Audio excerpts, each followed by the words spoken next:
தமிழச்சி கடன் current status இதுதான். நிறைய பூத்துருக்கு. ஆனால் என்னால் சேல் கொடுக்க முடியலையே, என்ன பண்ணட்டும்? ஃபுல்லாக மழை இப்படி வந்து நிற்கிறாங்க. எனக்கு ஆக்சுவலி ஹாப்பி தான் இந்த மாதிரி மழை வந்தது. இப்போ தான் கொஞ்சம் நிற்கிற மாதிரி இருக்குது. என்னால் இவ்வளோ பூத்துருந்தாலும் சேல் கொடுக்க முடியல. டேபிள் ரோசஸ் வந்து நம்ம வீடியோ போட்டு 15 நாள் இருக்கும்.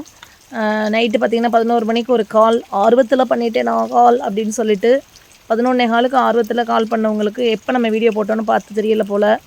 பார்த்திங்கன்னா நம்ம சொன்னோம் அந்த மாதிரி சேல் வந்து இல்லைங்க, ஸ்டாப் பண்ணிட்டோம், கொடுக்குறது இல்லைங்க அப்படின்னு சொல்லிட்டு. நீங்கள் சேல் பண்ணலன்னா நாங்கள் வீடியோ பார்த்த உடனே மெசேஜ் வச்சுட்டோம், உடனே சோல்ட் அவுட்னா என்னன்னு கேட்டாங்க. இன்னும் ஒரு 6 மாதம் கழிச்சு ஒருத்தவங்க என் வீடியோ எப்போயோ பார்ப்பாங்க, உடனே பார்த்துட்டு தான் கால் பண்ணுறேன். இதுனா எப்படி, எந்த டேட்டில் எப்போ போட்டிருக்கோம், என்ன வீடியோ கண்டென்ட்டில் பேசியிருக்கோம் அப்படிங்கிறத பாருங்கள். பார்த்துட்டு கொஞ்சம் என்னென்னு புரிஞ்சுக்கிட்டு ஆர்டர் போட வாங்க. அந்த நம்பர் இப்போ பிளாக் லிஸ்ட்டில் போயிடுச்சு. அப்போனா ஏன் நீங்கள் வீடியோ போடுறீங்க, சேல் பண்ணலன்னா எதுக்கு வீடியோ போடுறீங்க அப்படின்னு கேட்குறாங்க. ஸோ இந்த மாதிரியான புரியாதவங்களால் நம்ம என்ன பண்ணுறோம், நம்ம புரிய வைக்கவும் முடியாது. அதனால் நம்ம என்ன பண்ணுறோம், பிளாக் லிஸ்ட்டில் போட்டுறோம். இந்த ரெயின் லில்லி இவ்வளோ வச்சுருக்கேன், என்னால் சேல் பண்ண முடியல. ஏன் அப்படின்னா ஃபுல்லாக மழை, போய் எடுக்க முடியாது, அப்புறம் உடம்பு சரியில்லாமல் போயிடும்.